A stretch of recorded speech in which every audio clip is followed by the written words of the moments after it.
Okay, people, we are here. I have a special guest. Let's get. God is dawn. Like and subscribe. Comment some night. Loving this light. Here's God is dawn. God is dawn. God is dawn. Oh, yeah, oh, yeah. Peace, world, peace. Welcome or welcome back to Goddess Dawn Speaks. I am Goddess Dawn, the warrior baby, and I am here with a special guest. Yes, I am excited actually about my special guest. Where are the Yay. kids at? Oh, yeah, we got to get the kids. Okay. The kids are good. All right. So I call her Queen Afi, but we'll go by what she has on the Ooh. screen. Afi Patterson, ESQ for Esquire, honey, at the Black Letter Law, correct? Yes. Yes. Got that. Okay. Hello, hello, Yes. hello. Yes. Queen Afi Esquire, baby.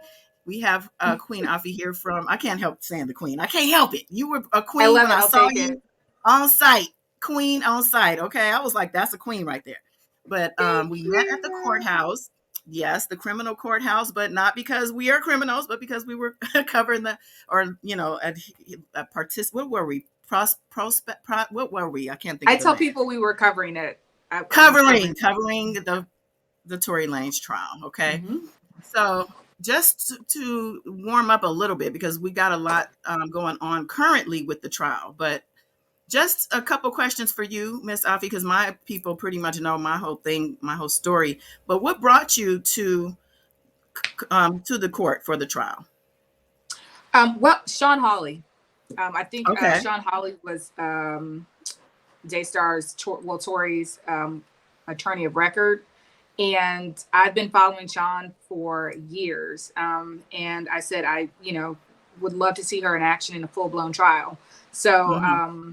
I said, what would my 13-year-old self do? She would say, Afi, get to the courthouse and see Yes. if you can see this in action. She's a fantastic litigator. And I know she had done the preliminary examination that I read, which was beautiful. So I was like, I'd love to see it live and just take notes. And that's what brought me down there. Oh wow. Yeah, that would have been a sight to see Sean Holly in action. I actually It's wasn't fantastic. sure myself whether or not she was going to be there because I had seen different reports about her not being there, being there. We did obviously see she wasn't there, but she still, Mhm. from what I understand, is on the team. So she is still very active in his legal defense, is from what I know, unless you know something different. I don't know. I don't know any more than you know. I know that I don't know if she was there as on an advisory level by the time the trial came, because it seemed like McDezian and his associate were pretty much hands on day in and day out. So I'm just assuming that her role at that point was advisory. So McDezian, who you brought up, we've learned that Tory. Well, the reports are that Tory fired McDezian, but is it true that his role is over at this point? Or I don't. I know that he has now since hired David Kenner, right, which was Suge Knight's and Snoop Dogg's former attorney. But is it a firing or is it just that his role is over and he's now onto his appeal path? Mhm. That's it. His role in this process has just come to an end.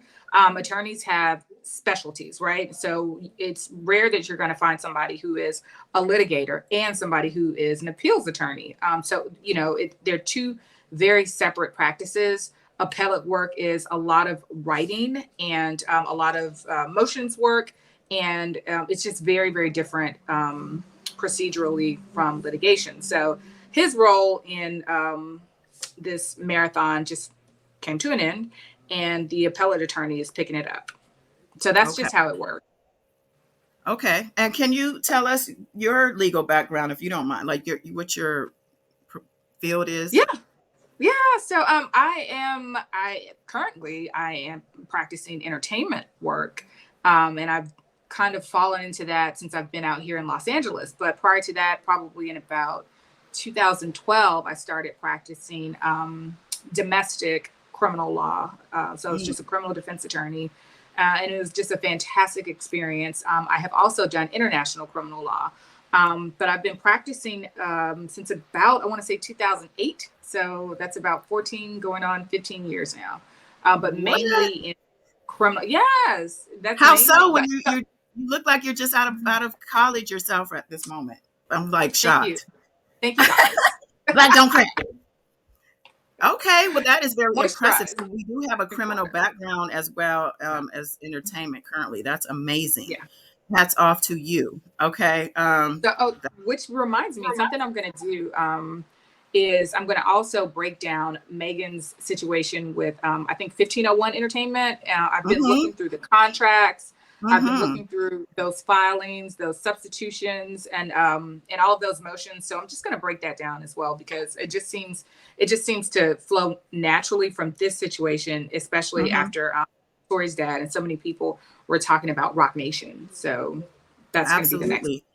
Oh, that's going to be awesome. I'm definitely going to follow that because I did a short video recently on Megan's recent, I guess it would be called a court win in the pretrial hearing. Mhm.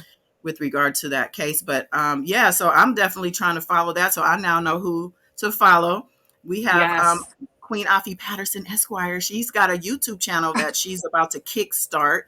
And I'm Hmm. going to share your video. So just make sure you keep me, posted on, I'm going to make sure I'm subscribed so I can get your notifications. But, YouTube trips on the notification sometimes. So I, Oh. want to make sure that I do get those links and we will Mhm. definitely, I want to encourage everyone who's listening to catch up on Afi Child. She's on Instagram. I'll put her links in the description Yeah. box.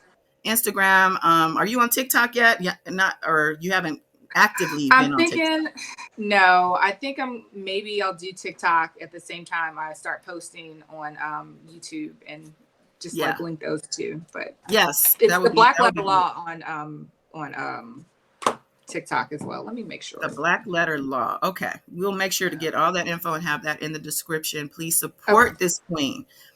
Okay, so Thank back you. to so back to the trial. So we're at the trial. Like we met early on. I think it was a little embarrassing on my part, but it's all good. I Not for approached me. It was her. such a gift. Like you rock. You rock. I literally approached Afi, mistaken identity. Boy, I'll blame Jamarcus pointing you out, but nevertheless, I approached her and she was like, no, dear, I haven't, no, you got the wrong person. Mhm. But we, actually ended up speaking at some point and getting along. So, Mhm. and I'm glad that we did. I got to get you your Mhm. crystal now. I had your crystal with me. I need to get you Please. that. Thank Yeah. you. And and y'all need to include me on the drinks and the brunch and all that things. We Yeah, need to make I sure. connected with. I told you I connected with somebody.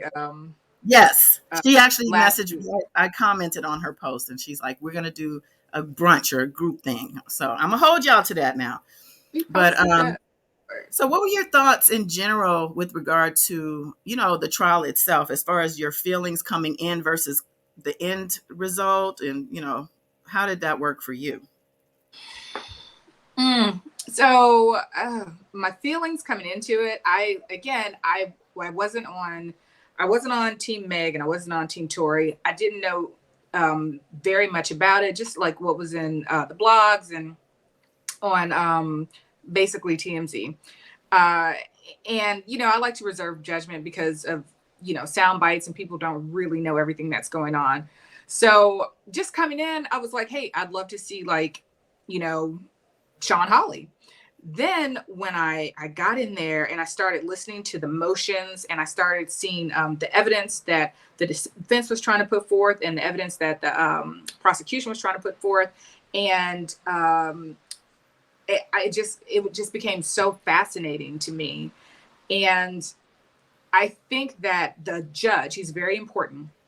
The judge was very good. I thought he was incredibly fair. And they said he used to be a former defense attorney, but I think he was very fair, very balanced. And um, I think probably Friday, I think we got a verdict Friday. I had already predicted that there was going to be a conviction, but I think I Mhm. told you like, yeah, he was gonna be convicted, but I didn't think he was going to be convicted of every charge. So Mhm. that was really surprising to me. But I definitely knew before the prosecution rested that there was going to be a conviction.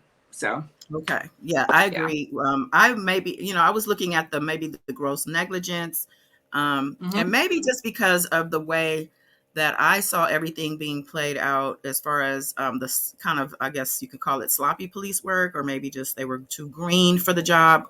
Whatever the Mhm. case, there were a lot of flaws and holes in that police work.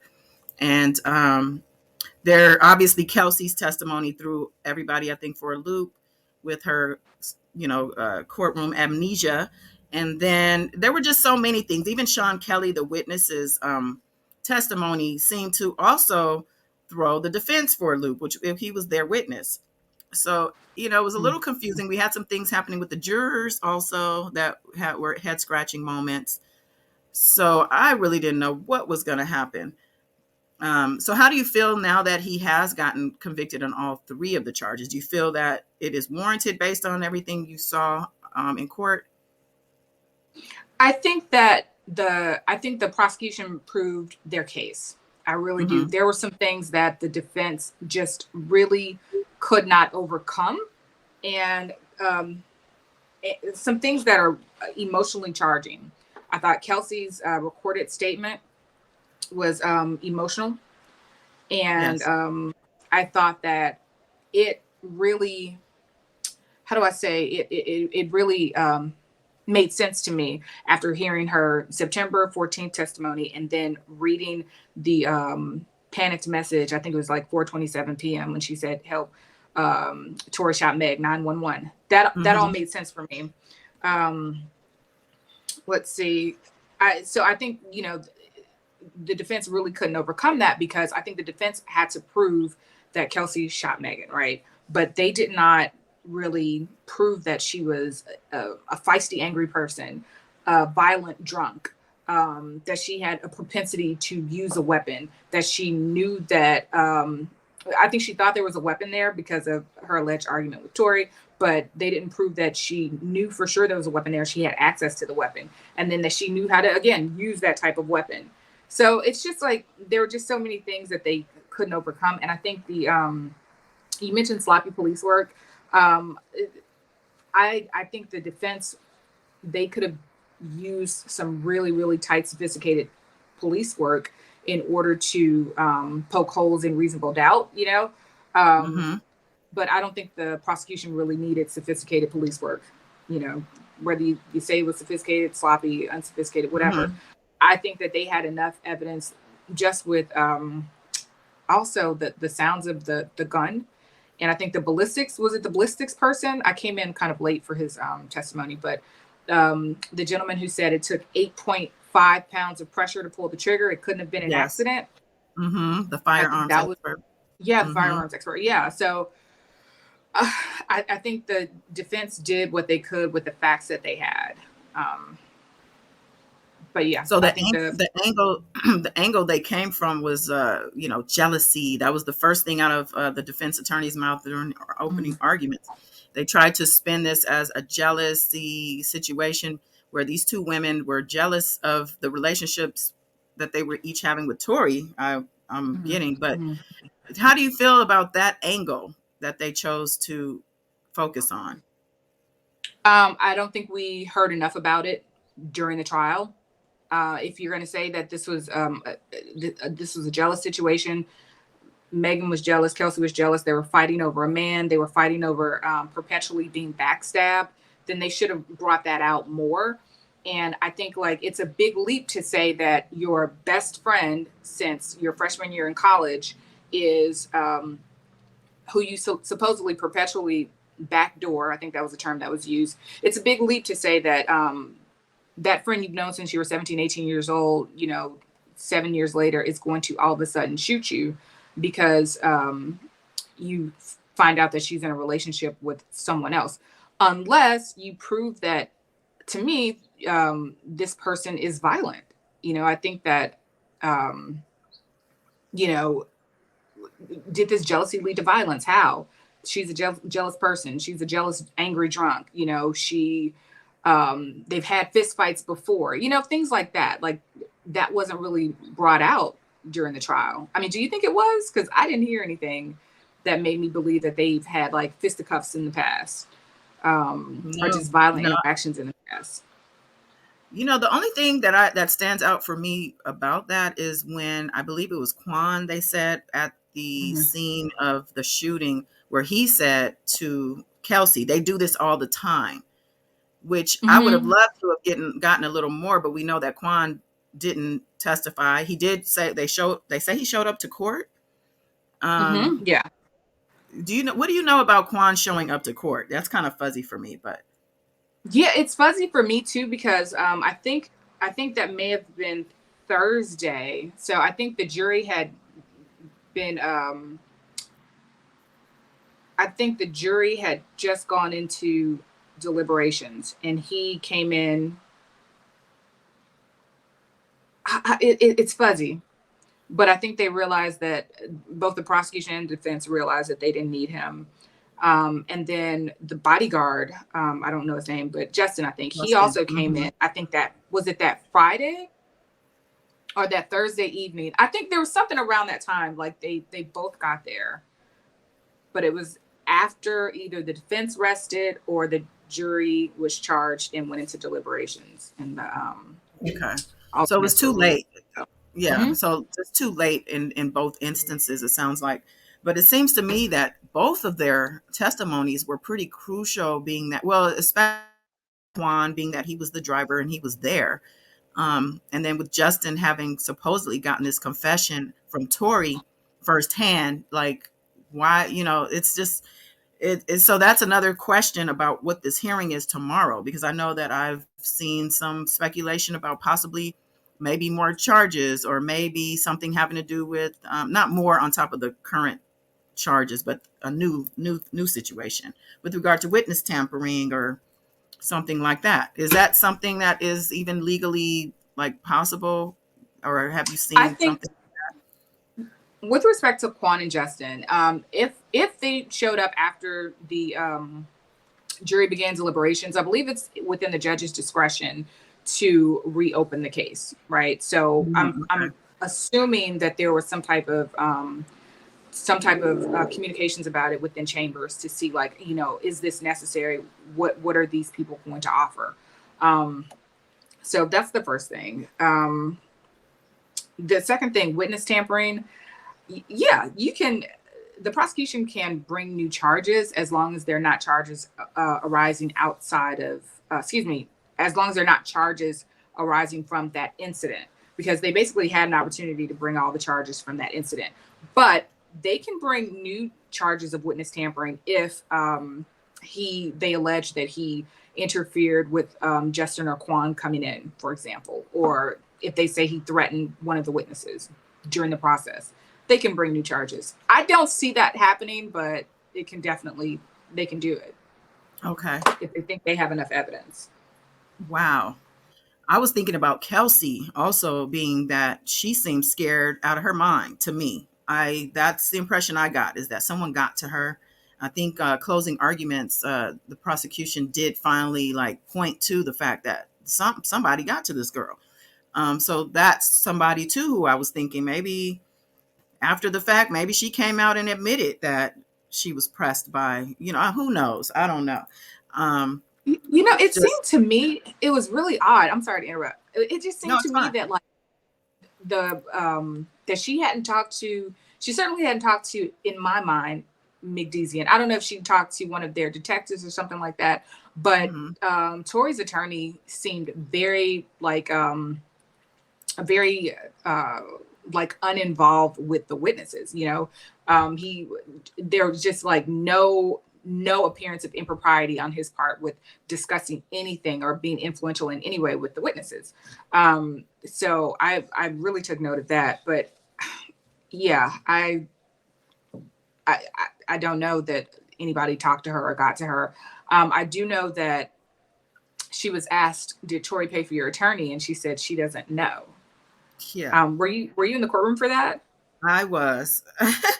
That What is, did they follow up with who then paid for your attorney?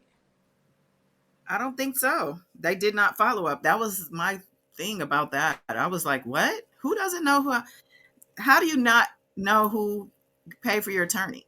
Is it I like thought a that was fairy? interesting. Yeah, like a fairy So, god attorney. It just drops down from the sky. yeah. I don't know.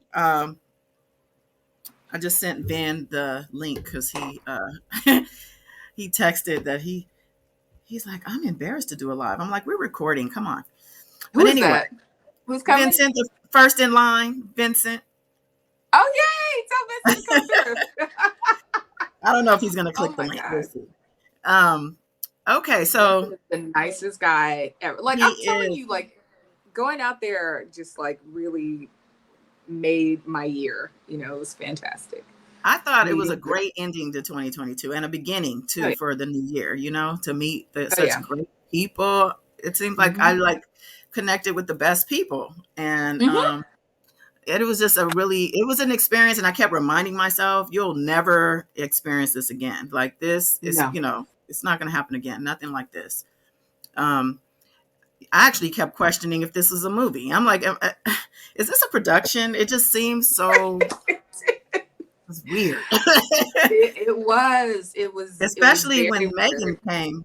Let's talk about the day Megan came through. Mm-hmm. Mm-hmm. That Yeah. was a lot of stress, and it was just a lot. What was your thoughts on how the court was different from the other days versus when Megan was there? So I guess by the time Megan came, a lot of just very mainstream news entities had sent their people.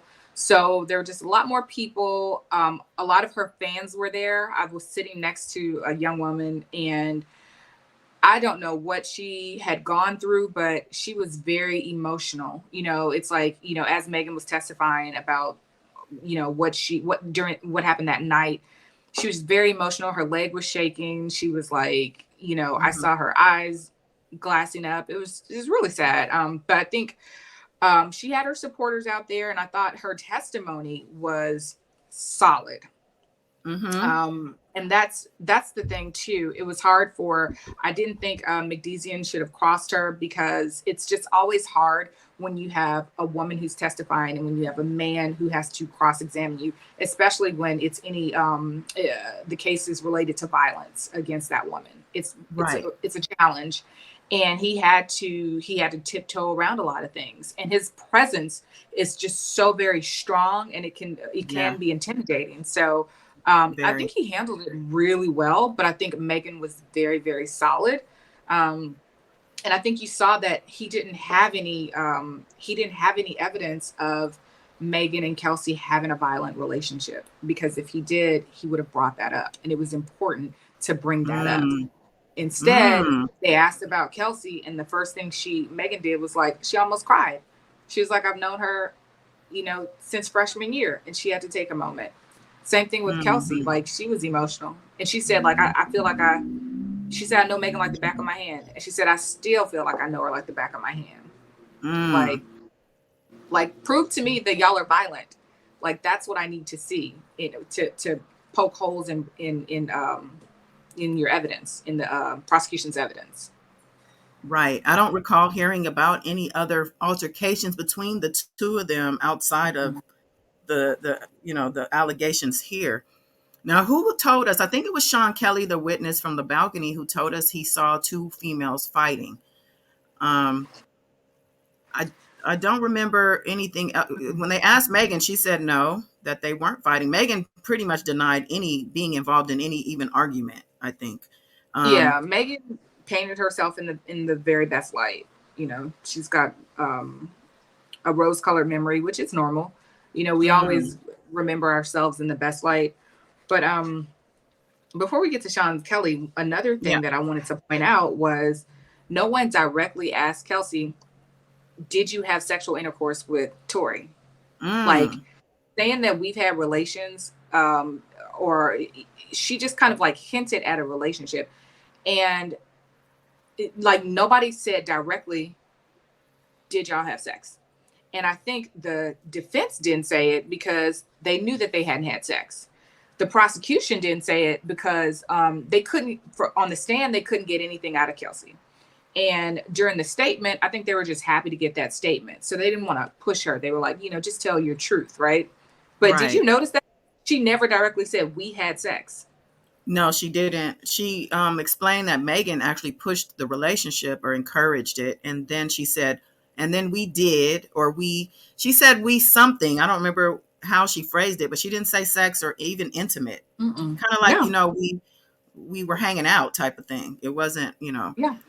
and even when Megan said that she was intimate with Tory, because she did bring that came out early on, Mm-hmm.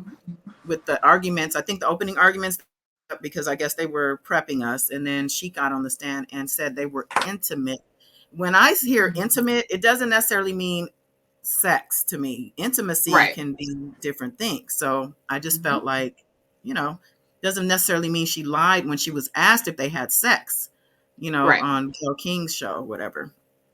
So yeah, that was interesting too. They didn't ask her. And that's the thing. He didn't really hone in on the things he was Mm-hmm. trying to really make the core of his argument. He didn't really But that hone let me in. know that they didn't have sex. Because Right. it's He didn't, if he Tori's your didn't press it. client, for me as a defense attorney, Tori's my client, I'm gonna say, hey, did you guys have sex? If so, how often? When was the last time?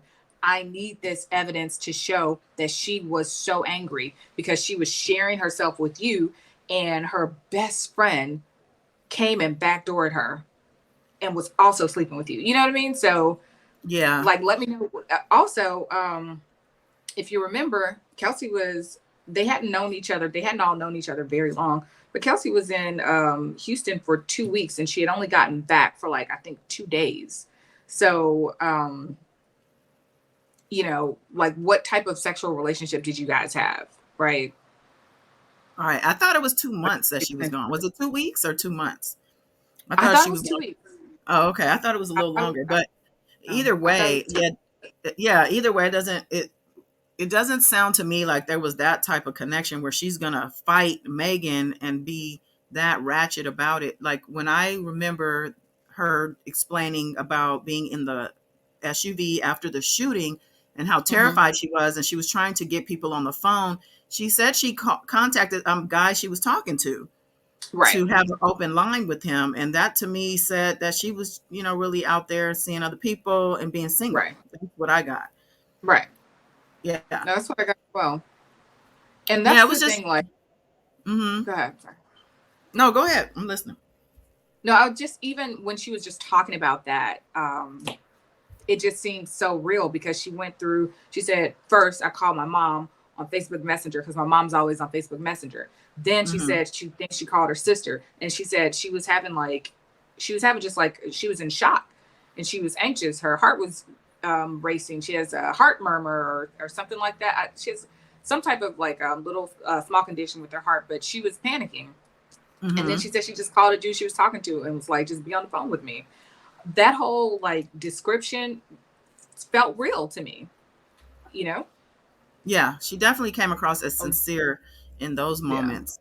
Um, wow. So yeah, there was a lot of. I expected a little more from. I don't know why, but the prosecution, to me, they came in. To me, they were strong and they were solid. But I think by Kelsey having amnesia and the different little, there were some other little, Justin not showing up, things like that. I think they were feeling a little, not desperate, but maybe, what is the word I want to use? They just seemed to be falling apart a little bit to me. And I was really hoping they would get it together. And I think they did, Mm. um, picking up the pieces from all of that. So, what did you think?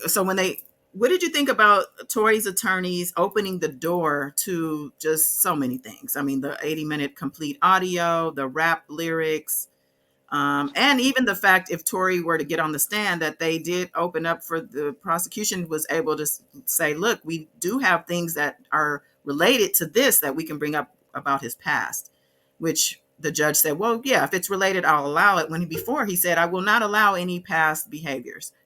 Right. So what do you think So about the I defense and those things? okay. I remember when they opened the door because when the defense opened the door for it, I think that was with when EJ was on the stand, right? And McDeasian was asking EJ like, you know, you know Tory to be a good guy, right? Like you've never feared been in fear for leaving Megan along with him, right? And then he asked him, like, you ever seen him with a gun? Or, he was just asking him about like his behavior and have you ever basically known him to be violent? And I was like, oh my God, like, you're testifying about like his behavior, his character, right? Like Mm, you're gonna end up allowing the prosecution to bring some evidence about his character in there, mm, or his prior bad acts. So I was like, as soon as court was over that day, I went and I talked to a prosecutor who was observing, and we just kind of like went over it for a bit. But I think, with respect to Megan, you asked about the rap lyrics. So mm-hmm, he put that on during his cross examination. I honestly don't know why. I do think it backfired. I don't know what the mm-hmm, goal was, but to me it backfired because number one, Megan was solid on the stand, right? mm-hmm, Solid and unshakable. And she was basically like, Tory shot me, right? mm-hmm. When they play, but this is the thing, when she was on the stand, she was in a full purple suit. She looked very, very much so put together. Hair was done, makeup was done, right? Oh When yeah. they played that video, she looked like a grown woman. When they played that video, I looked at it and, she was saying the N word and there was music in the background. And she was like, to me, she looked like a young person. She looked like a young 22-year-old college student, and I Mm-hmm, looked at the jury, they were all like, they were good age ranges, but older, you had a lot of people that were like over 30, over 40, mm-hmm. over 50. And I'm like, to them, she's going to look like a little girl talking about this man shot me. And I mean, she said that so many times. I was He like, did. I don't understand why they're doing that. Um, yeah. So, okay. Sorry. You said rap lyrics. I'm talking about I think the FaceTime that she did, the Instagram FaceTime. Oh yeah. Um, Well, that yeah. Sorry. was, yeah, that was good too though. But no, I was just Yeah. saying, it just seemed to me that these, like, you do learn these things in law school, or how do you like, I'm just, because I'm no lawyer, of course, but Mhm. I'm just learning, I guess, that you can open the door to other things just by asking certain questions. Yes. Okay. Yes. And you have to be very careful, but it's usually like basically if you put a witness on to testify about someone's character and their reputation in the community, somebody can put another witness on, of course, to rebut that, but you can Mm, also sometimes bring in evidence. Like if you put somebody on the stand and say, yeah, the defendant is great, he doesn't fight, he's got a great attitude, he's friendly to everyone. um, on cross examination or recross, you can say, well, would it surprise you that, just 2 months ago, he kicked in the head of like an elderly person? Oh, yeah, you can do that because you've already opened the mm, door by talking mhm. about like, their character and their reputation. So it's, you know, sometimes you'll ask if you're an attorney, you'll ask because you'll be like, oh, the other side's not going to catch it, because the attorneys, what they have an ear for, what they're paying attention to, what they're not paying attention to. So sometimes you can slip things in, and Mm. sometimes you can't. So Well, yeah, it yeah. looks like they weren't able to, not too much. Yeah. Yeah. So, okay, so let's see. So we went through the whole trial. We got that great 80-minute audio, which I Hmm. think solidified things, honestly. And we got the verdict, all three charges guilty. What did you think about the courtroom explosion after the verdict? Well, it happens, it happens. It was incredibly sad. I felt sorry for everybody, right? You're happy that the victim gets justice. You're sad that that this even happened, and the impact that it has on the defendant and his life and his family. Like, his children were in an uproar. They are. I think it's his children and his step brother and sister. I think were in there. The kids. Mm-hmm. It's sad for them. I was at some point. I was also very frightened. They had to call the deputies in there, and separate everybody. It was frightening. But I mean, it's also understandable. Like, Wow. I don't think that they expected it. Yeah, I didn't expect it. Yeah. I don't know if you expect it. Well, you seem to I have you're predicted. around you. I knew it was going to be a conviction. I predicted it. Did you were you ushered out into the hall, or were you kept back into the courtroom? Because I was kept back into the courtroom for a few Yeah. minutes. No, I was in the courtroom. I was You were in the the courtroom, plaintiff okay? Because I next don't. to me. Okay, I don't know if you noticed the guy who they brought back in from the hallway, who I get looked like he was about to face the judge. I don't know if he was fighting or what was happening. I don't know if you No, noticed. they had one guy. He pulled his phone out. He pulled his phone out and started recording. I think there was one Mm, guy doing that, and his explanation was, I don't know, you had all of these officers around, and he was saying like, I don't know what you're about to do to these people in here. I want to make sure that I have evidence of it. So it's like, mm, well, what okay. can I say? Yeah, but I did see them bring some guy from the outside back into the court, and he Mm, looked like he might have been handcuffed. I was like, "What's going on?" Then they made us leave, so I wasn't able to see oh, what was going on with him. But yeah, that was obviously I'm not in court like you, so I don't see any of this type of stuff. I was shocked, in awe, and I think yeah, that energy must have stuck with me, or something happened, because on the way home from court that day, I literally my body was breaking down. Like, I literally oh yeah, felt from the headache all the way down. I never get headaches. hmm And I felt like I had COVID actually that weekend. It was just really like it took a toll on me. So I just thought it was interesting. I brought this in during my reporting of the trial. If anybody is interested in the day-to-day recaps, you can go back in my see the day one, day two, day three. I go through everything that happened that I could see. But I don't. Okay, so you remember Little Jasmine? I call her Little Jasmine. Um, I love Jasmine. yes, my little I need to hit sis. her up. Actually. She's I so, oh know. my god, so She sent me a video of her at Sean Kelly's house after after the conviction. She went and yeah. videoed the river. She's like, I want to see this river. And I was like, Mhm. girl, I would have gone with her probably if she would have gone. Look, I'm saying, like, y'all should have called me.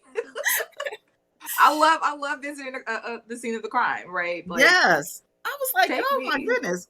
But I bring her Go. up because she, I talked about this, throughout the trial, how she kind of, became part of Tori's entourage in a sense. I Yes. mean, Mhm. I only say that because I know the father was calling her daughter by the end. And, Mm, she was, rooting Tori on, we'll just say. yeah. Not shy about it.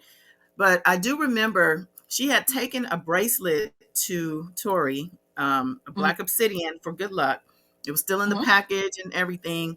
He shied away from it and took her to the stepmom, the lady with the afro from Kenya, Mhm. and Mhm. said, we pray over here. Like, we don't kind of like we don't Mhm. do that type of stuff. With the stepmom looked at the bracelet like, girl, what you got going on? No, we don't. And they stayed away from it. So I guess for me, it was, I know there's different beliefs and Mhm. all of that. I just figured it seemed like they stayed away from it like it was going to be bad for them. I just kind of feel like maybe they should have taken the bracelet. I mean, I don't know why that came up for me right now. I don't know why. No, Just a little. it's interesting. Like, no, I get it. Like, I love Jasmine. First of all, like, I have some butter for her. I need to actually take it Yeah. to her this. But Jasmine's heart is gold. I love it. And the Hmm. thing is, this is just so non-legal and just such an aside. People have like their different beliefs. Like, I had I do crystals. Some people are like, we stay away from that. But Yeah. I also do yoga, and I had Hmm. a girl tell me that, like, yoga is evil and the devil, and I was like, okay, Mm. all I can do is respect your beliefs. Even a friend asked me to include something in a person's obituary, and they were like, well, what does this mean? This is what we believe, and I was like, okay, everybody has, like, Right. their God and their beliefs, so you just you got to respect it. So Yes, that is yeah, very it true. You just have wouldn't to bother me. respect it. And now, do you, when the person about the yoga was telling you, because I've heard that, I've heard that Mhm. narrative also. how do you relate to a person? Is that a person who is a friend of yours? I'm just curious. Like, is this somebody that you? No, it's just no. It was a very good acquaintance that I would see often on a professional level, that I had to interact with on a professional Oh, level. okay, okay, So, but a very sweet person, you know, and we chit chat about things. But for me, I'm like, okay, well, I can't go there with this person. Fair right. enough. That's what I was Look for asking. something Like, did else. it change your Yeah. friendship, or if there was a friendship? Okay. Well, with that said, with regard to the family, we'll just shift it Mhm. to the family now. Obviously, so there was the explosion in the courtroom. Then he went on after the court outside to do that press conference. I guess you could consider it a press conference where he's Mhm. striking down, Roc Nation and every in the system and all of that. What do you think about the theories? Because I know you don't really do conspiracies, from what I know about you a little bit. But what do you think though about the claims? I think I think that they're two separate issues, right? I think there may be an issue there, but I don't think I think it might have to do with maybe they're saying Rock Nation made Megan pursue this, right? Like maybe Mm, Rock Nation or somebody on that in that camp put money toward it, or had an agenda, or had a vendetta against Tory because he didn't want to sign with Rock Nation, something like that. But I right. think they're two separate things. While there may be something Hmm. with the Rock Nation issue, like that doesn't negate the fact that Megan was shot. Like, those are just two different things. Yes, I agree with So I you. yeah, Because there very well could be something going on. Now, Tory had absolutely. claimed, Yeah. yeah, Tory had claimed that he got a call from Roc Nation a couple of days after the shooting, or after the incident, and was told to keep his mouth shut, basically. But I feel like that was more so to protect the whole situation and everybody involved, by just saying, "Look, we got this. Like, just chill. Don't, like, we're gonna take care of this." And I believe they were gonna maybe make it go away, but I do, and I because have heard that, right? But she gave a statement. Megan gave a statement 4 days after she was released from the hospital, I believe. But I don't Mhm, like. We don't know what was in that statement, right? Like right. they didn't introduce it, or they didn't talk about her statement. Because I want to know, did she point out who shot her in that statement 4 days afterwards, Right, right? and I Because don't think she did. I mean, we don't you're right, we don't know, but just because Mhm. of the way things played out after, I guess, publicly, we don't know what was said behind closed doors with the officers, or the DA, and I do feel that maybe that was because his attorneys kept bringing it up. Well, you went to talk to them 4 days later. Maybe something may have come out at that point. I don't know. But I know that it Yeah, took a while for them to pick it up, as the state picked it up like 3 months later. yeah, and I don't know. I really want to go through those transcripts again to see if she told them on, because I think it was the 16th, right? It was July 16th. She went to talk to them. So 4 days later. Mhm, So what did you say? Because if she said Tory, I can understand them um, picking it up right away, mhm. right away. But did she go again after that? She had the in person, she had an on the phone and then an in person, but I don't know about after that. No, we just Mhm. know what happened online, which was Tory came out and he was the one starting. He started planting seeds. I guess he was nervous. I mean, I just feel like, and she even said it. If you hadn't just like said the things you said, I wouldn't be saying what I'm saying. Like, you Right, started this. right. It's just such a mess. And now just to divert just a little bit, our girl Tisa Tells Mhm. did a video today about how Travis Scott left Kylie because of the Tory, because of the whole incident, because of what came out in court. Because if you recall, EJ let us know that Kylie was more excited than Megan to see Tory at the door. Okay, Kylie was wanting Tory to be there. Okay, Is so that a reason to leave your partner with two children? Like something that EJ says? Like, please. I it don't could believe that. be. I know that I he, don't yeah, believe I don't that. know. Because Our we good all, old piece of because this is hell. the thing, we all saw it was 2 years ago. Like, if you want to leave, like, just say you want to leave. Don't, but no, we all saw the live. Everybody saw the live that night. So, Yes, everybody knows what was happening. that is true. So, But we yeah. don't know what Kylie told him. She might have said, I didn't even want him over my house. That was all Megan. Who knows? It's just funny to me. And I always say, people who listen to me know that I say blame Kylie, okay? Because listen, this thing all started at Kylie's house with that 1942. We found out it was 1942 from Tory's song because his whole Daystar album, he basically talked about the whole thing. He said he was on that Mm-hmm. 1942, and Kylie, who knows what was in that drink. I mean, he don't probably need but a sip with his little self. Stop He it. said That's five that Don Julio. Don Julio, yes. Five shots at the door, he said. And he probably already had his crackling. What did August say? That his blunt was crackling and sizzling, which basically Yeah. is trying to say there's more in the blunt than the norm, the norm of marijuana. I had no idea. I had no idea that that was the indicator that it's laced. Interesting. Oh, yeah. Oh, yeah. Mm-hmm. And August made a big point to say it was sizzling and crackling. Okay. So we know it was something Yeah. else in that blunt. So, Tory has always seemed to be a wild boy, just wild. Like, I looked into a little bit of his background as a child and just learned, first of all, his father didn't even raise him.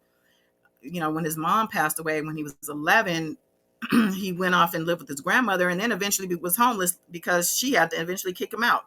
He had a whole problem. Yeah. He said over 100 suspensions of schools. He couldn't be kept in Mm. any school, he said. They sent him to boot camps and everything else. Nothing could contain this kid. He was just Mm. angry, very angry. Now, I also noticed, for my observation as an intuitive, as an empathic person, he did charm me a little bit. I'm going to admit. He, in He's a watching sweet him, guy.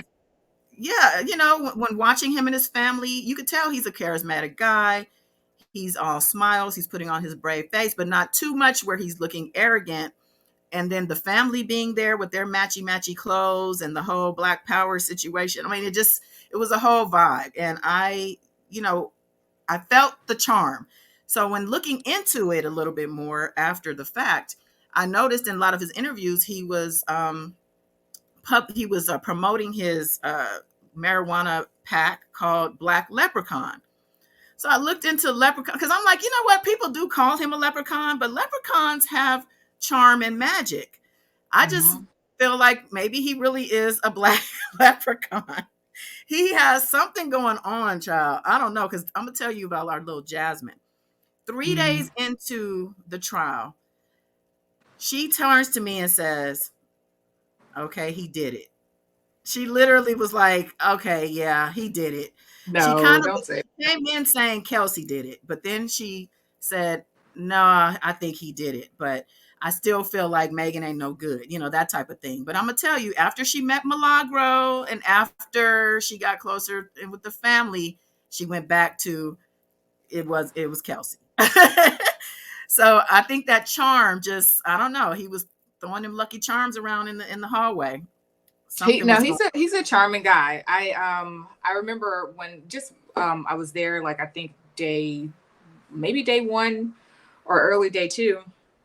I saw him do something and I was like he had an interaction with an older gentleman. And I was like, oh my God, that's something I would do. And I looked up his birthday and sure enough, he was a Leo. Mhm. I was like, Yeah. it's just like we have like little similar. Here's a July Leo though, but there are just like some little things where you just like know a Leo, and that's just something Mhm. that they'll do. But it was only in listening to I listened to some stuff that you covered on him, and I felt really bad for him. And I think his background, that's going to be something that's covered in the pre-sentencing Mhm. investigation. Mhm. Um, and I think he mentions that he used to black out, like when he got Yes. angry. I don't know if he's Mhm. been diagnosed with anything, but that's going to be important. People are going to take into account his background and again, like his community standing, his any. anything that he's done in the community, the fact that he's a father, any of the positives that's going to be in the pre-sentencing report. So those are some things that are going to be considered, definitely, like how he grew up and what he's exposed to and just his history. But yeah, he was a charming guy with a interesting history from what I know, what Mm-hmm. I've just a little bit that I've been exposed to. And I never saw him break. He was always calm, always confident, always polite. I never saw him break except after the first half of Sean Kelly's testimony. Mm. I saw him with his team, and it was a very animated discussion at the end of the hall. And Mm. my first thought was like, why is there not a private room for these people to talk, or these witnesses? That's something I noticed about just that courthouse in general. Just no private area, Right. everybody was exposed to each other. But yeah, I did see his composure break, and that is because Sean Kelly was all over the place. And something that his dad said, which was interesting to me, he was like, Sean Kelly, this is, after the verdict was read, he was like, Sean Kelly, he was fine like the day before. They were interacting, they had great conversations. Then he said the day of, he wouldn't shake his hand. Like the day of his testimony, he wouldn't shake his hand, wouldn't look him in the eye because the prosecution got to him. Like, do you remember that? Yes, I do. Yeah. So, but But anyway, that I was the only time I saw him break his composure, and I was like, okay, they're worried, or but see somebody that should. tells me, well, by him saying that though, it sounded like they already had this little bond or something. Like he's making it like, well, we were cool before, and now you just act like you don't know me. Um, Mhm. but isn't it pretty standard for a prosecution or a defense attorney to speak with the other side's witnesses or ahead of the testimony, or no? If they're willing to speak to you, yeah.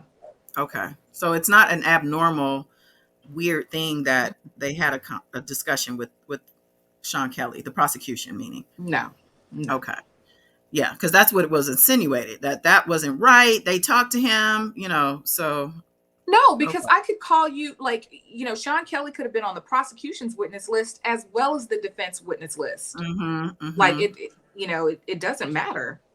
Mm-hmm. Okay. All right. They So get to speak to him, yeah. So let's talk about the press situation in the courtroom and how, okay, initially we were all on one side and we were all kind of co-mingled. And then all of a sudden, I think closer to when the jury went to deliberate, seems like the what do we call them? The mainstream press were going to the other opposite side of the courtroom to rest, to, sit. They separated themselves. Yes. Oh, Now, absolutely. Yeah. you noticed that. Mhm. Remember when we went, okay, so you and I, deliberation is happening. We, after lunch, Mhm. decide to go do Tisa Tells live. She asked us if we could come on her live. I Right. felt like it was a pretty good time right after lunch. So we Mhm. go down to the 12th floor, and not 5 minutes, we got oh, and the person who texted me is actually popping in now. Let me bring him in real quick. What's Mr. up, y'all? Vince, Hi, Vince. How you doing? I was just bringing you up, actually. Hey, good. How are you? I'm good. How are you? I haven't seen you in a minute, Afi. Vince, oh my God, it's so good to hear your voice. I can't see your face. Like, you guys, I'm like the only one on camera. Like, oh my No, you're, gosh. and it's good. You're beautiful. I just got home. Yeah, I'm not even dressed. I know, me Mm. neither. I told Vince you don't have to. I said you could use your avatar. Bringing I'm up the looking at fact, this Don Julio. oh, the 1940 Well, ticket. I'm looking at the Ultima Reserva is like I'm drinking 1800. some right now. Oh, are Okay. you? I've had the regular, but I'm looking at the reserve. Like, my gosh. Mm. Well, that's what they were on. Whatever the most expensive version of it is, that's what Kylie Jenner had them on, child. But so Vince, we were talking about when the jury was deliberating. We came back from lunch. You and I was at the park, child. Came back from lunch, Right. and Afi and I, after a few minutes, we went down to do a live. Wait, wait, And wait, I wait. asked you to text us. I said, "Can you text me when the jury goes out?" I swear we weren't gone 5 minutes, and you sent We me a Right. were text. we weren't. Yeah. That's when should be happening. As soon as you leave, the moment you leave the motherfucker, something Yeah, happens. absolutely. Exactly. I did not expect it that soon, though. It was like right after. It's not long after lunch. You never do. The moment you don't show up, the day you don't show up, the minute you decide to go to the bathroom or something pops off Yeah. Well, I'm just immediately. saying, thankful for you that you actually were on your toes and you sent me that text right away. So No thank you for problem. that. Yeah, no, I was looking out for Thank you. you. Even grabbed my bag for me, my tote. Uh, Nah, that So I'm not one of these fake motherfuckers. Like I gotta look out for the people I be hanging with. Like for real, yeah, I I said, got you. yeah, I it know was you got Did my you definitely a back. mention teamwork makes the dream work. Absolutely. exactly? Did you So, mention who we saw uh-huh. at the park? By the way, No, who do we see? The the coughing, coffer, the the coughing coffer. juror. Yeah, we saw the coughing juror at the park. Yes, we did. He be looking straight at me every day too. I thought he was going to be a ringer, but I guess, I guess I was wrong. But I was You bringing never up know with these people. that's true. I was bringing up the press and how they seem to separate themselves after it seemed to be closer to when the jury was deliberating. They seemed to go to Mm, the other side of the courtroom, the court hallway. yeah. When you called me and we came back up, I noticed that, well, it was brought to my attention at some point that I guess they had been talking to the press on that side of the court hallway. So I personally feel like somebody was told, you guys, if you go over here, I can come out and tell you something, like, because he came out and told them there was a verdict before we got the email or before we Wait, went, who did? the Who DA, did? Oh, okay. the bot, Alex Bot. I remember seeing that. Yeah, Jasmine says she slid over there. I think also Pam Esquire did, to try to Yeah, I kind of saw get, Pam over there. They were all yeah, huddled together in a circle. yeah, It and was they cut it. sus. They cut it though when she. I watched her. I was trying to. I was gonna ask her what they say, girl. But yeah, it was very divisive. They seem to segregate themselves. So Yeah, I it was made me just wondering uncomfortable, to be what honest. I felt that was. I was uncomfortable. gonna ask your thoughts on that. So you were uncomfortable by that. I was. It was weird. It seemed out of place. It was just uncomfortable for me. I was like, what they doing over there? This looks sus. Like, what's going on? It had me Yeah. feeling like something was gonna happen. Like, Hmm. you know, It was interesting. I didn't know So what to make of it.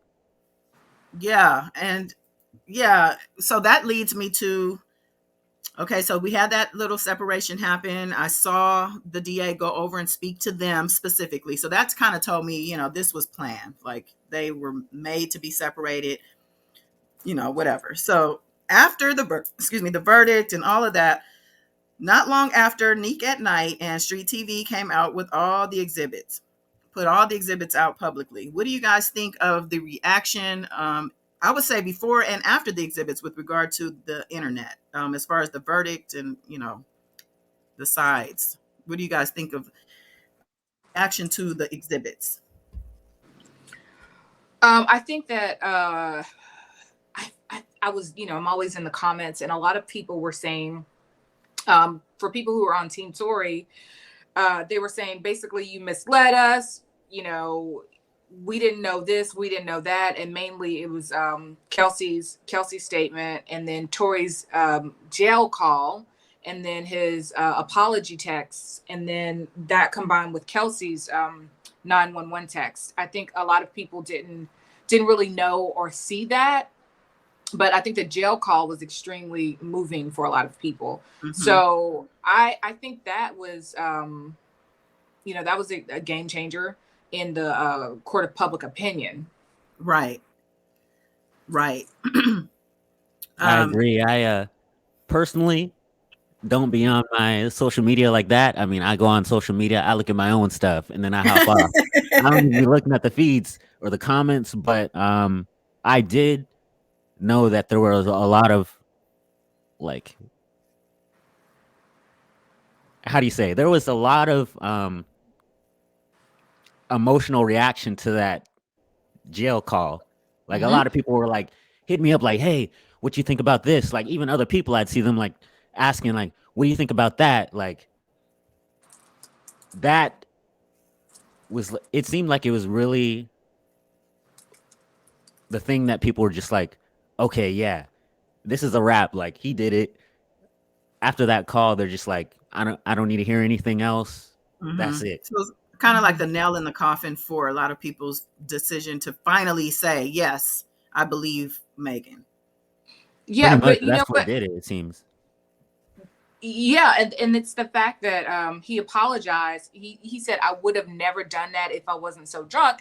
And people were Hmm. basically saying, like, never would have done what? Like, because you're talking about something specific. So for the defense, it was the defense's position that, oh, he was talking about I never would have basically slept with both of you guys. Well, if that's your position, defense, let me know, hammer it home, that you actually slept with both of them, because Megan already admitted that they slept together, but nobody ever said sex between Kelsey and Tory. So do you see what I'm saying? Like, in order to Hmm. I guess negate that jail call and make it just seem harmless or specific to the sexual relationship, establish that they've actually had sex, not just the fact that, like, Megan said she knew Kelsey had a crush on Tory. You know, like, it needs to be more than that. Hmm. A lot of people had a problem with that though. And Hmm. sorry for cutting you off earlier, Afi. I didn't mean to do that, but You did. um,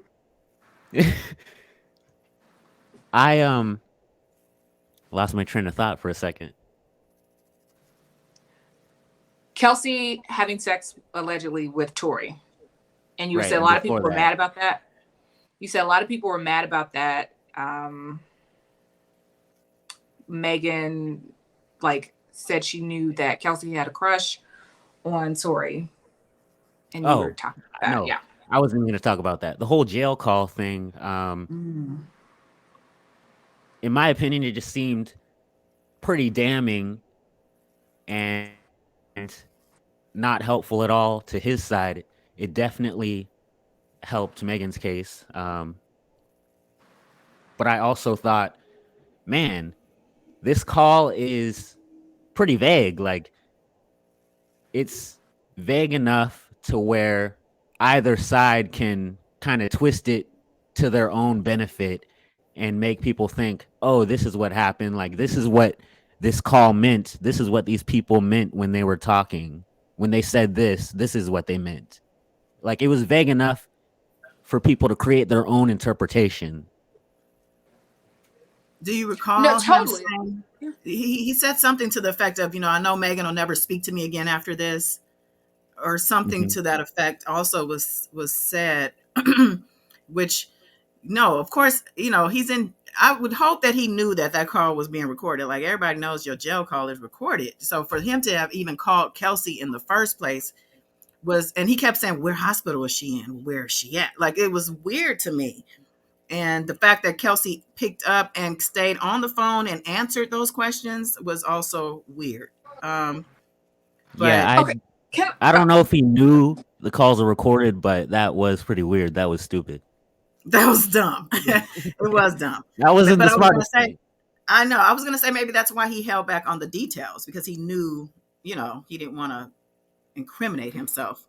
No, they do. Like, those calls immediately, when they go out, it says, like, when somebody answers, it says this phone call is being recorded. You know, Mm, you are talking to somebody who is in a correctional facility. But so I had a discussion with a family member over the weekend, and somebody who is also Team Tory and wants to blame Kelsey. mm. And they used as evidence the fact that Kelsey was very calm when talking to Tory, um, on that prison call. And I looked at it a little differently, just looking at Megan's testimony and Kelsey's testimony. It seems like they're very much so in preservation mode in life. Like, I think one of the reasons Megan cut everybody off was because she realized that she could lose everything in a heartbeat. So I look at it as like, Kelsey is Meg's assistant, or that's what she was at the time. And I think she still tries to handle herself. I think this is quite loud. I looked at it as more of like a professional call. Um, Mm. it's like Tori Okay. was trying to get information, and she was like, I don't know what hospital, let me look, is Cedars. But she didn't seem like overly friendly. She just seemed to me like she was still trying to be a little composed because Mm. again, she doesn't know what's going to happen after this. It's kind of like when Mhm. your best friend gets mad at her boyfriend. Like you're not going to go curse the boyfriend out because you know their history or you know your Mhm. friend's history. You know they're going to be friends again. And where's that going to leave you? In an uncomfortable space, right? So that's how I took it. Like she was trying to be cordial, but my family member was like, you know, you'd have to hold me back. I'd be so rude to him. I'd be cursing him out. I'd be doing this. I'd be doing that. And I'm thinking to myself, well, there's money involved. You know, I there's was a gonna life say, here. There's future involved here. yeah, because remember in the SUV, supposedly when the police rained down on them, he was offering Mhm. up $1 million. So she Mhm. might have, and then at the hospital, she was kept in the car. She's filling out on the outside, you know. So at this point, she's very much in limbo. Um, yeah, I mean, I guess I could see that. And being that they also had some type of other situation going on at some point, maybe, you know, I don't know. Like I said, Tory is a charmer, him and his lucky charms. Who knows what type of spell he put on that girl? Oh my goodness. So we had the exhibits released. Now, I don't know if you, I know you guys aren't all in the YouTube stuff like me. Like when I walked in and saw Armand Wiggins talking to Vince, I damn fell out. Vince was like, "Who is this?" Like he had Yeah, no I'm like, idea who? who. I ain't never heard of none of these people before. Yeah, I'm me not in the either. But you space. were I like, was like, it's Armand. I was I like, know. oh, I was like, "Oh my god!" I was literally I he just talking thought it to. was sounds some crazy. random Oh, dude. no, I know no. you were just having a conversation, and I walked out the elevator and was like, "What?" So that in itself, Damn and near so now fell we out. have yeah Armand, and then we had Neek at Night. Neek at Night got into a few kerfuffles. Armand being in one of them, actually. I don't know if y'all were there. I was right there in the middle of that. And I was then there. Our mom was like, "You Milagro. started that." I was like, "No, don't put that on me." No, actually, Jasmine kind of started it when she said to Armand, "When we gonna take our group picture?" Because we had all been trying to do this group picture, which we never got. And he was like, I said "Group the picture." same thing right He said, before "With it who?" happened. Yeah, I but said it that's to why. Armand. I walked up to him. I was like, "Yeah, we need to take a group picture of the family." And then Right. after that, uh, she looked over. She's like, "I don't want to take a picture." And I'm just like, "Huh?" And then No, that's when because that happened. no, And then because he started Jasmine. saying something. Well, I don't know if you might have said it, but I heard Jasmine say it across the hall because we were on the other side, and he said, "Well, with who? Because I'm not taking no picture with everybody." And then she decided to chime in and say, "Well, I don't want to take no picture anyway." And it was like, "Well, who was talking to you?" I didn't even think about her when this was being discussed, but I guess she already felt away. But I bring this up just to say that when the exhibits were released publicly, there was more fallout between the YouTubers. I don't know if you guys caught Milagro seemed to be offended that the exhibits were released. She got on live and said they're trying to undermine me and what I've been saying and undermine this appeal that's coming up. What do you think No, about? you can. No, the like I made a request for the exhibits, and you know I'm sure a lot of media agencies either did or just didn't even think to because you know I think like just mainstream media, you know they just get the information and you know the verdict and they that's it, that's all. But I think for bloggers and for YouTubers and just you know other different niche groups, it's different, right? People follow it day by day, moment by moment. It's like it's real for them. It's real life, and they're involved with these people, right? But I don't. Mhm. I think it's normal. It's public. It's public record. Anybody could have it. It's and you Right, know there was something about it being leaked, and it's public record. Like the right. judge has to sign off on releasing that information. So you know we're the public. We're allowed to have it. I don't know. But I don't know any of the disputes that are going on about it. Well, But I think so. anybody can As I have it. don't know if you're aware, so we had a couple of YouTube people, Milagro, and then the Mo guy. You know who Mo is, right? Oh Mo yeah. Hammed. Yeah. And I So like they, Milagro. Milagro, she was really sweet. She was yeah, beautiful. she was nice, and to me, she was very nice in person. I personally already stopped, you know, I unsubscribed from her when this whole thing happened. I did not like her take on Megan. I didn't like the way she was kind of going after Megan, actually. Um, Mhm. but during the trial, they were taking the stuff that we all saw in court and going out on their channels and saying totally different things than I think should have, like, oh, he's innocent, and because of, whatever they were saying. But the fact that after the exhibits were released, people turned to them and said, you lied to us. You weren't telling us the truth.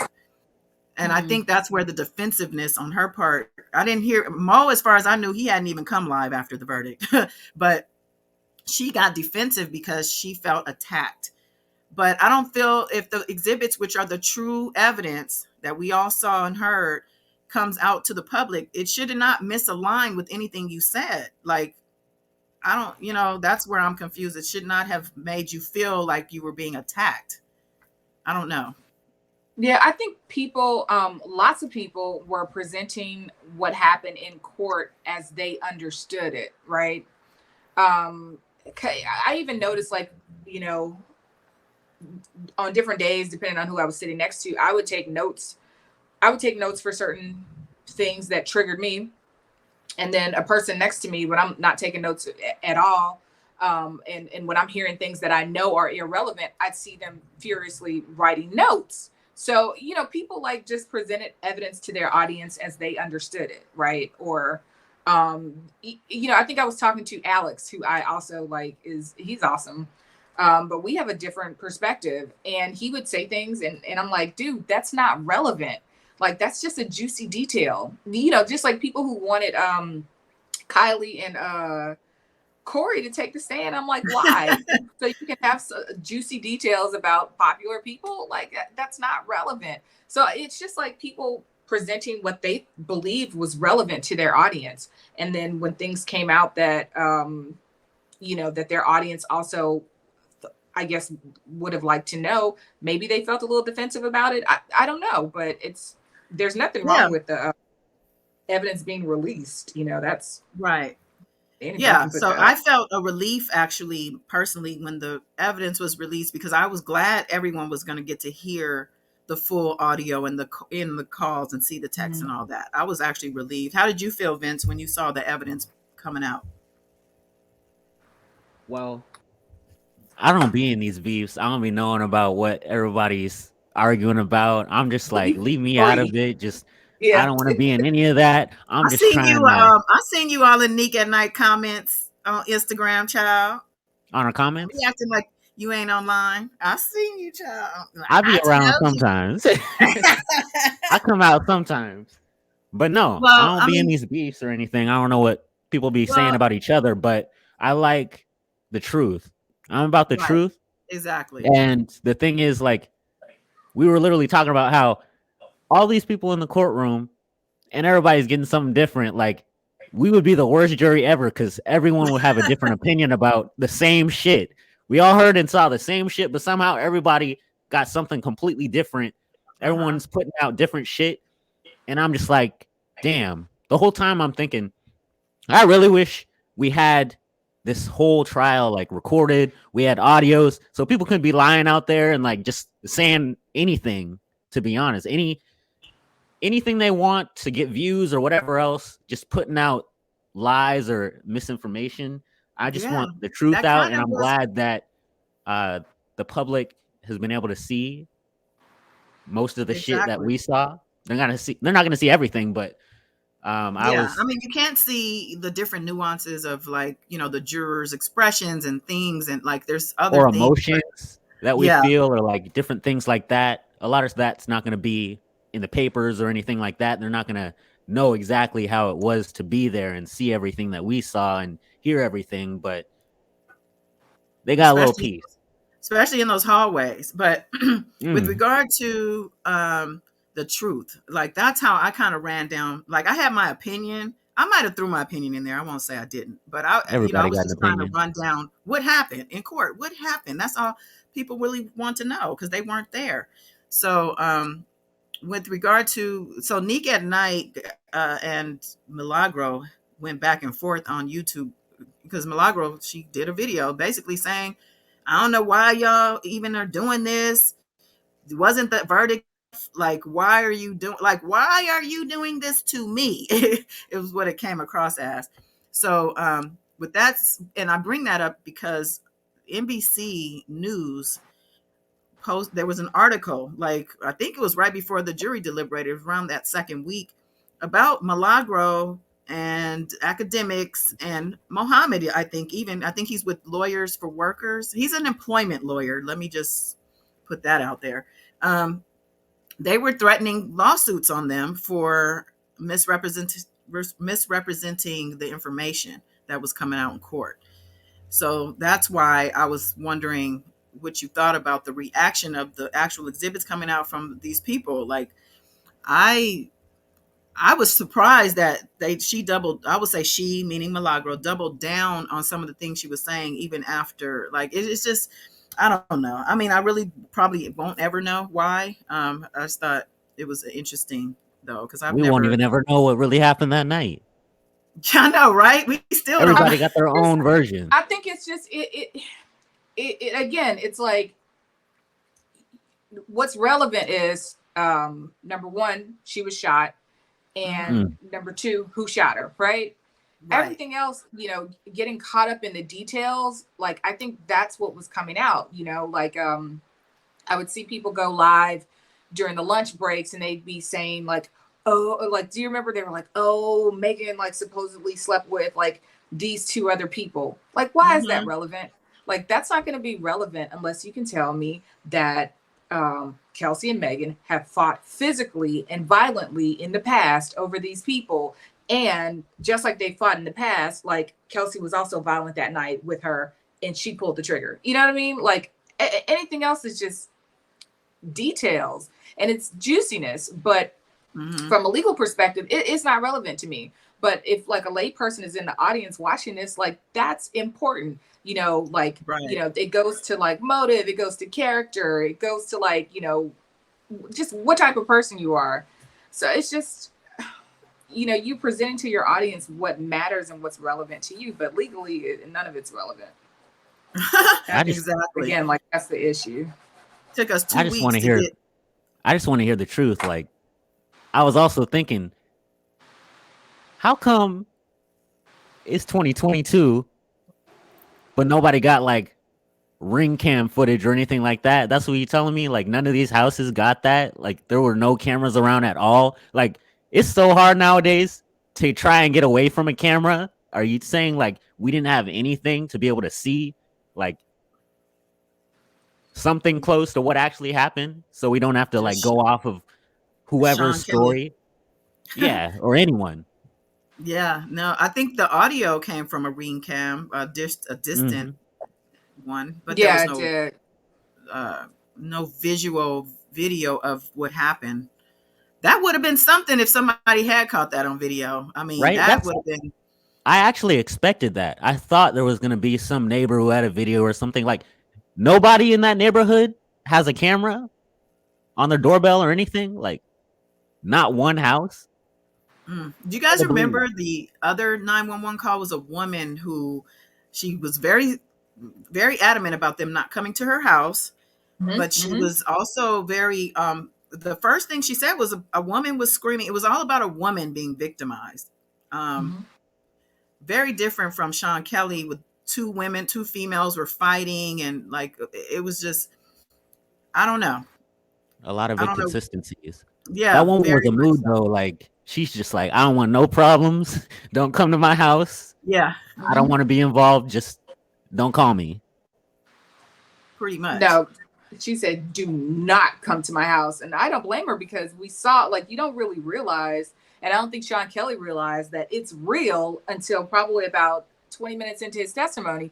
He was like, oh, okay, this isn't a joke. It's real. Like, his face turned beet red. And Yeah. he realized like there was some consequences and he got just very, very serious. And that was like right before the break, right before he went back and took the stand again. It just all just began to hit him.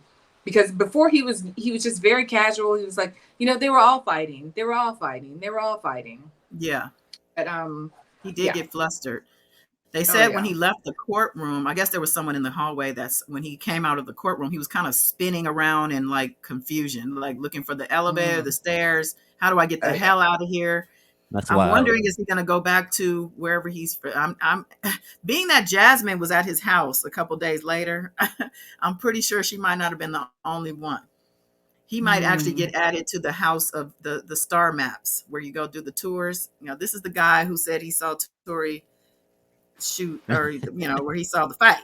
He saw them trying to kill Megan because he literally said he thought they were trying to kill Megan and throw her in the river. I mean, we we couldn't have paid for a production any more salacious and crazy and strange. This was real life, though, real life for these people. Hmm. 50 So Cent couldn't come up with a script for this. 50 Cent might try to do a script on it, though, get it on Stars. Um, He but might what get do you guys close. think? What do you guys think about? So tomorrow there's a hearing. I call it a surprise hearing because it just kind of came out of nowhere. Um, are we showing what's happening? Are we there? I'm not posting this until I think tomorrow, so we'll be all right. I plan on being there because Right. I'm I getting heard too much. something like the past day or two about it. And then, I mean, at that point, it was just kind of like, okay, is this official or not? And then, bam, I got that email like this morning. Hmm. And I'm like, okay, I don't know what's happening, but I'm going to go tomorrow. I'm going to see what's going on, see what's Okay, said, just in case anything happens. You never know with this going on. Like every single day, we were you just, never know. I know. yeah, I every single actually, day was a twist or some kind of surprise or something. So you never right. know. Right. And I felt like people were trying to make it like it, diminish it, like, oh, it's nothing. Dennis Byron went live and said that his inside person at the court said it's nothing happening. Megan Cunin, when I messaged her, because we have been messaging before, so I had messaged her like, "Are you sure? Is there court? Do you know for sure?" She's like, "Well, I'm in Masterson's courtroom. I don't know if I'll be able to go, but you should go What's she because his." covering in Masterson Court? I don't know. That's what she said. I thought his was done, Masterson. I thought he got off, but she did say that. She said she was in Masterson's court. Um, but she said you It was might a want to hung go. jury. It was a hung Yeah, jury. I think so. Yep, on Masterson. So I guess they when it's a hung jury, you get a new trial, right? Usually, there's a new Yeah, but trial. You relitigate, right? yeah, but it wouldn't be this close. I don't think. Let me look it up. Maybe they're having a hearing or something about. I don't know. It seems like she does. She's not even sure if she's going to be there or not. She's kind of like, well, I think I'm going to be in this court. So, She might um, just be waiting for her people to tell her if she's gonna go or not. maybe. But she did say that his attorney will be there and that it might be worthwhile showing up just to say. Um, Oh, here we go. It said mhm. Danny Masterson said to learn if he'll face a second rape trial. Okay, Oh, and okay. that's today. Yeah. Okay. So yeah, Okay. I guess she was there today. But yeah, I wasn't sure about any of it. So I was like, why do I feel like people don't want us to come? So I contacted, my god brother, y'all met. Well, I don't know if you met him, Afi, but I know you met him, Vince, at the court. He let me know. I hit him up. I was like, I need to get in touch with the clerk of court of Department 132. So I got the number, called the clerk. He confirmed his appearance. Now, that's the thing. I don't know for sure if he was confirming his appearance, Tori's appearance, or the fact that he's on calendar. He did for sure say he's on calendar. And I thought he said because I asked him a follow-up question. Now that I'm thinking about it, I don't remember exactly. But what I got was that Tori was going to be there. That's what I got. So in my mind, I was like, well, he must be facing some other thing because why would he need to show up just because he has a new attorney? I think he's gonna. I think the new attorney is going to. I'll make a prediction. I think he's going to ask for a bond pending the appeal. Okay. Like Pending I so an appeal bond. Somebody put that in my comments, like he's gonna get out on an appeal bond. You wait and see. I didn't know what that Mhm. was. So I was like, okay, well, good luck. So you think that could be a possibility? Not even so he's being sentenced on the 27th. That's still on the calendar. Mhm. So even with that, if he has an appeal in motion, or if it's filed, he can maybe get bail while it's being I worked think out. so. Yeah, I'm Oh, like that'll be researching it interesting. now, but Even with his status, his immigration or non-citizen status, or do you think that matters? Yeah, no, I don't think it matters. I think he can turn over. Well, yeah, I don't think it matters. I think it's up to his attorney to prove that he's no flight risk and that he has an established life somewhere here in the states, and that he'll he can have a lot of conditions like a curfew. He can have a ankle monitor. There are a lot of things that they can put in place to make sure that he's monitored and he's not. He'll return. Um, if his appeal isn't, or if his conviction isn't overturned, or if he's not awarded a new trial, something like that. Interesting. Let me see. Okay, Vince. So But what do you? that's why I don't know. I'm pretty. I think that that's going to happen tomorrow. Okay. So what do you think if that does come up? Do you think the judge will? Is that up to the judge in that moment, or how does that work?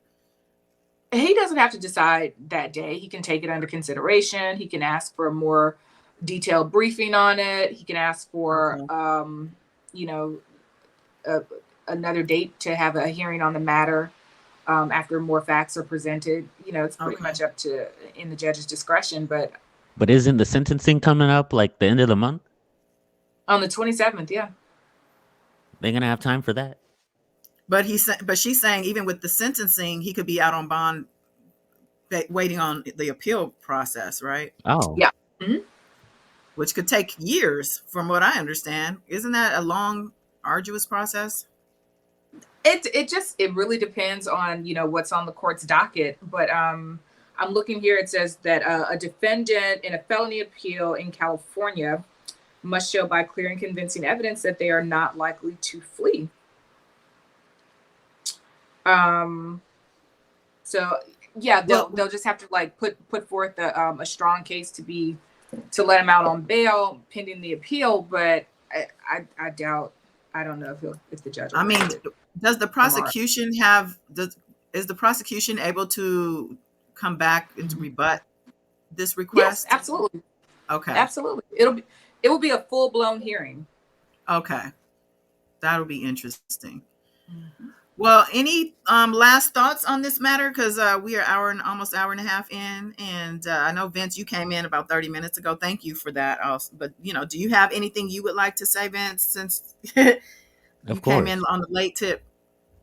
Well, I'm not sure what's gonna happen tomorrow. I heard people saying like, "Oh, it's just gonna be a lawyer switch or something like that." But I'm like, you know what? I'm gonna still go. I'm gonna see what happens. You never Mm-hmm. know. Like I said, I'm gonna just go and we'll find out what happens tomorrow. But I'm gonna be there. Yeah, Okay. because And I don't understand why you transport. I don't understand why you have to transport just for a change in representation. Like right. from my experience, that's all done on paper. So that's why I also believe that he is going to ask for a bond pending the appeal. Okay. And I have this article up about the lawyer switch, actually. And let me just a little bit of it. Tory Lanez's ex-lawyer explains exit. I don't do appeals, he says. So this is, and before you came on, Vince, Afi clarified that George Medestian's role is over in this case. I mean, the case is over. He's been convicted. So at this point, he needs an appellate lawyer, right? If he's going to appeal the case. And so that would be a change of the guard to the new lawyer, David Kenner, of Suge Knight fame. And it says George McDestian says if he can, he'll be in the courtroom for Tory's sentencing in a few weeks. They say his trial may be over, but the second phase of the case against Tory Lanez is just heating up. During the holiday season, he was found guilty on 3 counts, as we know. He denied culpability in the case. However, Megan testified that she watched as her former friend shot her in an angry outburst. Now, it says it was recently reported that Lane switched up his legal team and got rid of attorney George McDestian. Law and crime reporter Megan Cuniff, and so here they are quoting Megan in her tweets. Megan didn't really know anything in her. She was just saying, she already knew that he switched lawyers. She said she had found out earlier in the week. So that just tells me to the mainstream media, little things like this aren't important, but to the blogs, like the black media, this stuff is important. We would have wanted to know that he switched over to David Kenner when she found out. She cites Kenner as a longtime criminal defense attorney whose clients include former Death Row Records CEO Suge Knight. She said basically he's joining the case a bit late, before trial would have been better. And by her saying that, it tells me she's not looking at this as he's a new attorney, because it's going to go into an appeal at this point. So it seems that I didn't she's understand that. I did not understand that. If I'm not familiar. You said his name is David Kenner. David Kenner. Mm-hmm. Yeah. Is he an appellate attorney? Because I if don't he know is, if he there's is. a reason for him to join during trial or before trial. If I didn't think he he was an No, appellate he's here to attorney. handle the appeal, so I didn't really understand that. Maybe she knows something that she just didn't put up there. Yeah. Maybe, I don't know if he's an actual appellate attorney. I mean, is it possible for attorneys to do both, regular criminal law as well Yeah, as, okay. absolutely. So he could, because I would think that if he's, he's been doing criminal law for a long time. I had his picture up somewhere, but It he's just seems kind of definitely late in the game for a he's, switch.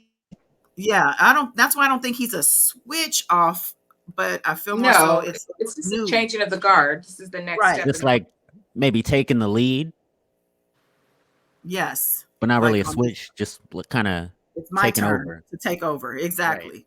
Just But right. I And grabbing the there are a also, wheel. lot of motions he could file. There's so many like post trial motions that he can file for relief for mhm, Tory, and and there's so many things that he can do, that he can bring up on the appeal. So you have to have an eye and an experience for that. So mhm, that might not be McDezian's forte. It's right. it's not Actually, like yeah, and he says yeah. it here in the article. It says Rolling Stone. So they're quoting Nancy Dillon from Rolling Stone. She also tracked the case and issued a statement from McDezian, and he refutes claims that he's exiting Lanez'S legal teams on bad terms. He says, "I don't do appeals, so we had to get somebody on board to handle the appeal." So that's pretty much it. It's about the appeal. Yeah, and Um, he might have like a serious relationship with this, a serious professional relationship with this guy, and mhm, referred him, to Tory. Tory makes the ultimate decision, of course, but he'll need references. So who better than your own attorney that you trust to refer mhm. somebody who specializes in something that they don't? So Right. Makes sense. Okay, y'all. Well, listen, I'm done here. I get tired after an hour. I'm like, ugh. I need coffee. It's right. It's late, right? It's what time? It's not even 5 o'clock. It's not Even even fresh. 5 o'clock, people. It's time for Something. drinks. It's time for drinks. But you guys, I appreciate you coming on and giving me your, experience and insight with this trial. It was been a pleasure having met you, and hopefully continue knowing you. Y'all ain't getting rid of me so easy now. Yeah, I'm not going It's a anywhere. family. It's the Yeah. family. Now, Afi, I'm going to remind you guys that she is on YouTube. She's about to kick it off. I Okay. Do am. you have Mhm. anything She you would about to like blow up. to share in mind of like what you have coming up? Maybe I think you did tell us earlier about Yes. Megan and 1501. So okay, so there are a couple of things that I want to talk about, like just my experience, as a criminal defense attorney, dealing with the families, dealing with the wives and the girlfriends and the moms. Mm-hmm. They would take the phone calls, right? They would take Mm-hmm. the phone calls from prison, and they would be so anxious, and they didn't know anything, and they'd pass that energy to me, and I'd have to try and explain to them, okay, like they're going to go before a judge within this amount of time, please, like, tell them not to say anything, tell them to ask for their attorney, like this happens at the arraignment, you know I can get a bond reduction, this is going to be, just like things that like they didn't know. Mm-hmm. I want to talk about that. So, the first Okay. couple of things I'm going to talk about are arrest and arraignment, right? So, when you're arrested with a warrant, what happens? When you're arrested without a warrant, what happens? How much time does the state have before they can? How much time do they have to charge you? Like for instance, if you have like a misdemeanor, they might have like a year to bring charges versus a felony. They might have 2 years, depending on the felony. It might be 5 years, might be 15 years, depending on the severity of it. Right. So just, I want to start off with arrest, arraignment, and then maybe probable cause, just to kind of like walk people through the criminal process because they don't know it. And I think it's just something that's just good information. And then I also want to talk about music and entertainment. And I'm going to start by talking about Megan's situation with 1501, because we've got like just great information there with music contracts and how, you need a lawyer to look over your contracts. You need somebody fighting for you and out for your best interest. So just, that. I think that's amazing. That case is a great, I think is a great training ground or learning ground for new artists, or, even maybe even managers or people who aren't as savvy about the contract situation, what to do. And I think that would be great. You may pick up some good business with this channel, child. Yeah, I hope so. Watch her hit 1 million subs by summer. Hey, I'm putting it out there. Yes! Okay, I'm calling it. Claim it. I'm claiming it too. Give me some too. I want some new. Both of y'all. I'm trying to be like Armand and Tisa and all them people. Child. It's the summer of the blow up. Oh, I like it. The blow up, not the glow up. The I blow can up. say, I love how generous everybody's been. Because the YouTube was just really new to me. So everybody's just been very generous with their time and with their advice. Like I really appreciate that. And Goddess, I appreciate you so much for bringing me on like this to talk. We not over yet. I already got our next video planned out. I don't know if you heard of Kai Cenat. I don't know if you've heard of Kai. I think his name is Kai Cenat. He's the big Twitch guy who got mixed up with this R word situation because he had the party at his house. Yeah, that's another video and a discussion about the do's and don'ts of how to handle situations. When should you bring your lawyer in? When should you be talking publicly like this? Like, are you familiar with that, Vince? That situation? I'm not, but I've heard of him.